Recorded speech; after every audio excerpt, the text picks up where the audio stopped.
Okay, so we are going to bring on the mayor-elect, Gregory Verga. If we believe these are the total, this is with 100% reporting, folks. Greg Verga is going to be the new mayor for the city of Gloucester. Thank you How for are you, joining Mr. Verga? us. Congratulations. Congratulations. Thank you. I'm doing all right. Jeez. How's it feel? Surreal. Yeah. Yeah, I just spoke with Safathi about 5 minutes ago, so I appreciated that call. We're going to work together for the transition and do what we need to do. That's great. That's great. And what were her words to you? Well, it's kind of personal, but she wants me to enjoy the night, and we'll get down to business. Like I say, I told her I'd give her a call tomorrow. Told her to relax tonight, and we'll speak tomorrow. Yeah. So Greg, let's just talk about the last few months, what it's been like for you and your family to go through this. I mean, it was relatively turbulent-free. I mean, there were some testy moments, but as was expected. But overall, your thoughts on the campaign? It was, well, I think we ran a really, really great campaign. We had a lot of great volunteers who put in countless hours. Every morning there was an 8 a.m. conference call, so we had the marching orders each day of what everybody was doing. And then we had a great group of consultants, Nor'easter Strategy Group, who really helped us with the targeting that we needed to do. So so from our point of view as a campaign, it went really well. It did get a little testy here and there, but I think overall the goal that we both had was to make the city a better place. And I'm happy that my message resonated, because here we are. Yeah. And we did make a point tonight too to say that you and Safathi, you've worked for years together. Yes, right. Yeah, we were elected the same day. I got on the school committee, she got on the council the same day in 2001. So. Yeah. Taylor Bradford had a great story about going down to, it was at the Y, she was covering the Y, the polling at the Y, and your dad was there, and there were some Safathia supporters and her family there, and everyone was getting along very well. Yeah. I mean, my father, he's known her family forever, so it's in the preliminary, my father's an older gentleman, and one of the Safathia supporters gave him a chair to sit on when he was at the high school holding signs in September. So. It wasn't a fight against supporters versus supporters. It was just, I think, a fight for the issues and the vision, and that was about it. It wasn't personal for me, and I hope it wasn't personal on the other side.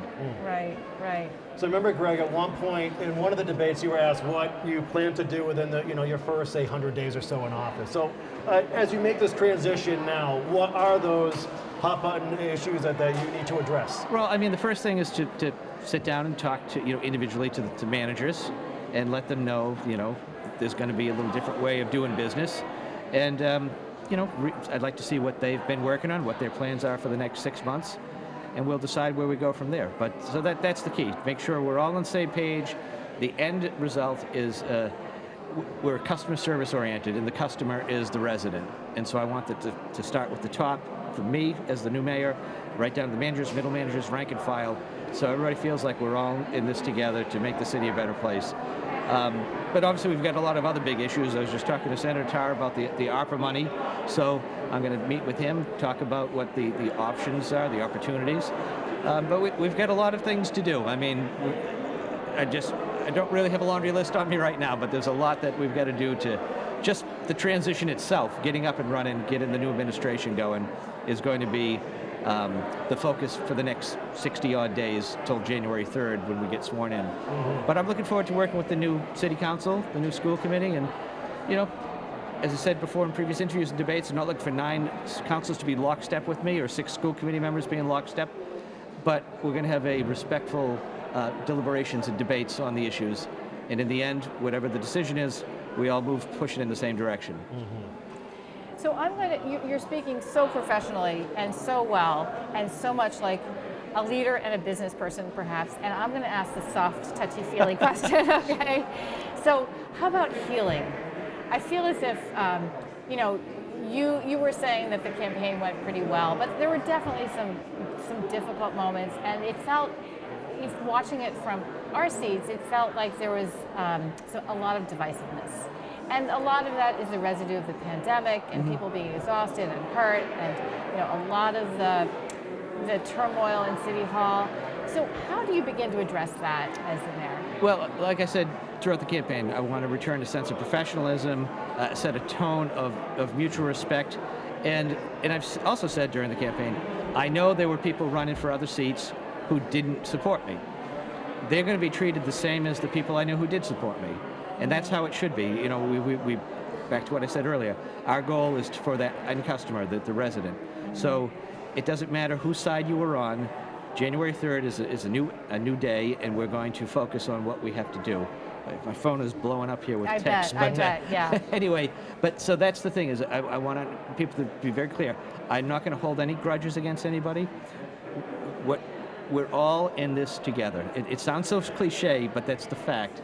And we have to make sure we are working with respect for one another. Let's deliberate the issues, let's debate, let's disagree. But in the end, we're all trying to make Gloucester a better place. And 3 people ran campaigns in this election season with saying that the people's voices were not being heard. So that was 3 candidates, and one of them just got elected. So how do you respond to that as a new mayor? Well, that's the perception, is that they weren't heard. I want to do everything I can to make sure moving forward we do a better job, so that's not how they feel. And that's all I can say is I want to make sure we are more transparent, more collaborative, and more efficient. And that's what we're going to do. That's going to be the directive from me. I'm going to do it, I'm going to live it, and I expect those subordinates to do the same.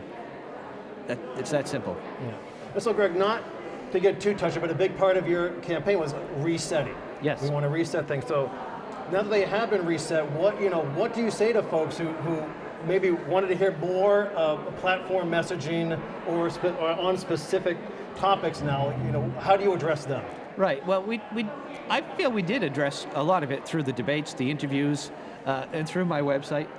It's just a matter of, well, I'll talk to the people. I'm happy. When I was called, I called over 1,000 people, knocked on over 1,000 doors.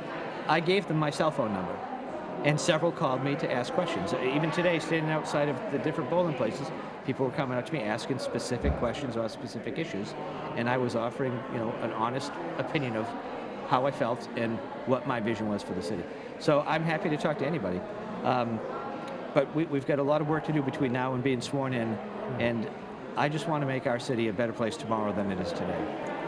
So will you come on and talk on our show about some other more concrete issues that we'd love to get into?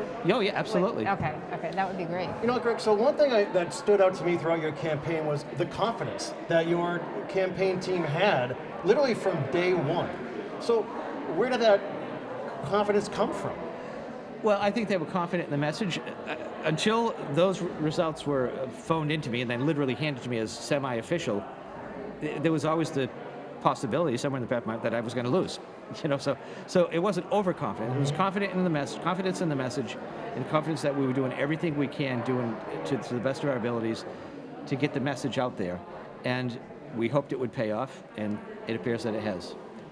So where's the party tonight? We'll be at the Drum Corps, the Gloucester Fraternity Club. Oh, very nice. My old neighborhood. Yeah, perfect. Could you spend some more time with us, or do you need to run? I've got a room full of people waiting for me. That's why I was shoving him off, because I felt like you needed to get going. But we'd love to talk to you about some real hardcore issues. Oh, absolutely. So that would be great to have you again. How does Mayor-elect Greg Verga sound? Strange. Yeah. Well, congratulations. Thank you so much. Really. Thanks for spending time with us. Yeah, congratulations once again, and we look forward to working with you in the future. Thanks, guys. Okay. See ya. Okay, Take care.